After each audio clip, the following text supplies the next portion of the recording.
सरकारने केलेली आहे, काय नेमकं?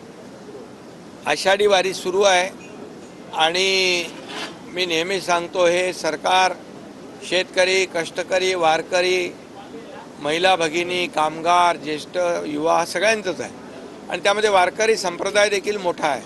आज एका वेगळ्या आनंदामध्ये, उत्साहामध्ये पांडुरंगाचं दर्शन घ्यायला ते जातात आणि या वाऱ्या सुरक्षित, म्हणजे स्वच्छ, निर्मल आणि सुरक्षित वारी झाली पाहिजे यासाठी आम्ही सर्व सोयीसुविधा वारकऱ्यांना प्राप्त करून देतोय। पहिल्यांदाच या ठिकाणी प्रत्येक दिंडीला 20,000 रुपये देण्याचा निर्णय सरकारने घेतला आहे, आपल्याला माहीत आहे। त्याचबरोबर त्यांचा ग्रुप इन्शुरन्स आम्ही काढलेला आहे आणि टोलमधून देखील त्यांना माफी दिलेली आहे, सूट दिलेली आहे। त्यामुळे वारकऱ्यांचं यावरची वारी जी आहे हे अतिशय निर्मल, स्वच्छ आणि सुरक्षित होईल। राहुल गांधी ने एक आपत्तिजनक बयान दिया है केंद्रीय धर्म को लेकर, राहुल गांधी निर्देश दिला आहे की जे काही तलाठी आहेत, कर्मचारी आहेत, त्यांनी जनतेशी सौजन्याने वागावं, अन्यथा कारवाई केली जाईल, असं काही मुख्यमंत्री कार्यालयाचा आदेश आहे? हो, बिलकुल। मुख्यमंत्री कार्यालयातून तशा सूचना, निर्देश सर्व जिल्हाधिकाऱ्यांना, सर्व जिल्ह्याला महाराष्ट्रामध्ये आम्ही काढलेला आहे की कुठल्याही परिस्थितीमध्ये महिला भगिनींची अडचण, गैरसोय होऊ नये। वारीमध्ये यावेळी राहुल गांधी देखील चालणार आहेत। याच हिंदू धर्माविषयी त्यांनी काल वक्तव्य केलं होतं, कसं पाहता त्याकडे?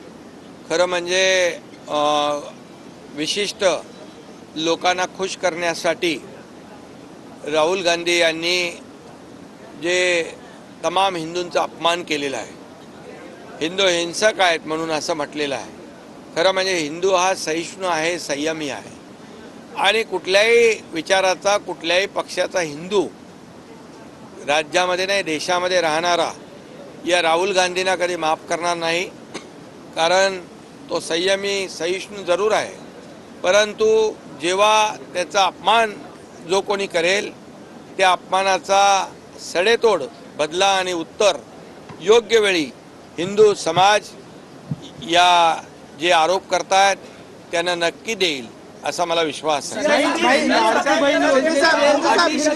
राहुल गांधी कहते हैं कि हिंदू उपद्रवी है, आक्रामक है, दूसरी तरफ वारी आने का प्लान उनका होता है, ये दोनों चीजों को कैसे देखते हैं? नहीं, देखिए, किसी विशिष्ट वर्ग को, लोगों को खुश करने के लिए ये राहुल गांधी जी ने जो बयान दिया है हिंदू हिंसक है, ये बहुत ही चिंताजनक है, निंदनीय है और मैं उसका निषेध करता हूँ। और हिंदू समाज है, हिंदू धर्म है जो सनातन है, जो सहिष्णु है, संयमी है, लेकिन हिंदू हिंसक कहना सभी हिंदुओं को ये कोई भी बर्दाश्त नहीं करेगा। ये किसी भी विचार के हो, किसी भी पक्ष के हो, कहीं भी रहने वाले देश भर में हिंदू एक दिन ये सब जो उनके खिलाफ में उनका अपमान करने वाले बयानबाजी कर रहे, उनको जरूर जवाब देंगे और जरूर इसका बदला लेंगे। तुम्ही जेव्हा वारीला 20,000 रुपये दिले, 3 सिलेंडर को जो देने की घोषणा हुई है राज्य सरकार की तरफ से, कब से शुरू होगी और शहरों और ग्रामीण इलाके में कैसे इसको? मुख्यमंत्री माझी लाडकी बहन योजना जो है, महीने का 1,500, सालाना 18,000 रुपया देने का निर्णय सरकार ने लिया हुआ है और उसके साथ गैस सिलेंडर जो है 3, मुख्यमंत्री अन्नपूर्णा योजना वो भी शुरू की हुई है, 1 जुलाई से लागू हो गई है। जैसे उनको प्रक्रिया पूरी हो जाएगी, वो जुलाई में हो या अगस्त में हो, लेकिन पैसे तो जुलाई से मिलेंगे। पावसाचं प्रमाण कमी झालेलं आहे। बुलढाणा में घटना सामने शिकायत आई, उसके बाद सीएमओ कार्यालय से क्या एक्शन लिया गया? नहीं, मैंने वहाँ पर कलेक्टर से बात की थी। मुझे जैसे किसी चैनल में देखा कि बुल्ढाना में एक तलाठी ने हमारी बहन के साथ, माता के साथ कुछ ये किया था, उनको कुछ अड़चन की थी और इसलिए वो तुरंत मैंने कहा तो वहाँ का जो प्रश्न है, वहाँ की समस्या कलेक्टर ने रिजॉल्व की है। सर, गॅस सिलेंडरचा जो जिया आहे कधीपर्यंत निघणार आहे? उसको हाथरस की घटना को कैसे देखते हैं? राज्य में भी कई सारे ऐसे बड़े बड़े मेड़ावे होते हैं साधु संतों के, उसके लिए क्या कोई गाइडलाइन सरकार? नहीं, ये हाथरस के जो घटना है बहुत ही दुखद है और एक वेदनादायी है।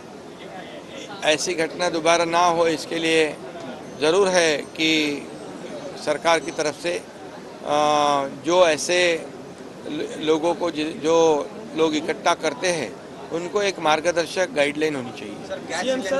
कधीपर्यंत निघेल आणि त्याचा लाभ महिलांना कधीपासून? अरे बाबा, 1 जुलैपासून मुख्यमंत्री माझी लाडकी बहीण योजना आणि मुख्यमंत्री अन्नपूर्णा योजना, वर्षाला 3 गॅस सिलेंडर मोफत, हे 1 जुलैपासून सुरू झालेलं आहे।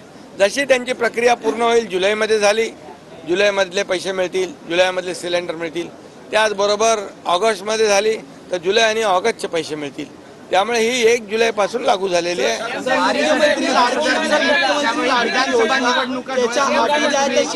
अशी टीका तुमच्यावर झाली। आता राहुल गांधी 20,000 रुपये तुम्ही 20,000 रुपये तुम्ही दिले, वारीसाठी अनुदान दिलं, त्यावेळी विधानसभा निवडणूक डोळ्यासमोर ठेवून तुम्ही हे केलं असा आरोप तुमच्यावर झाला। अरे आता राहुल बाबा, गांधी चालतात वारीत, काय म्हणाल?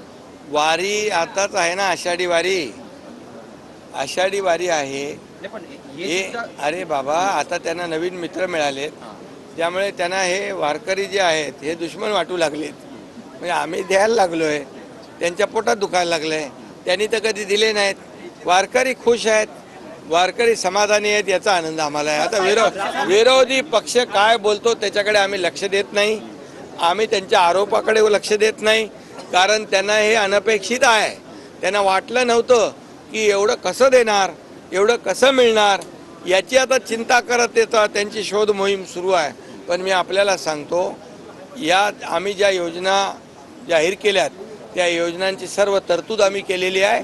सर्व योजना, ज्या मुख्यमंत्री लाडकी बहीण योजना, मुख्यमंत्री अन्नपूर्णा योजना, मुख्यमंत्री युवा कार्य प्रशिक्षण योजना, मुख्यमंत्री कृषी पंप योजना, या सर्व योजना आणि मुलींना मोफत शिक्षण देण्याचा निर्णय, ह्या सर्व योजना ज्या आहेत याच्यासाठी पूर्णपणे आर्थिक तरतूद आहे। त्यामुळे विरोधकांनी चिंता करू नये, आम्ही त्यांच्या खात्यामध्ये डायरेक्ट डीबीटीने पैसे देणार।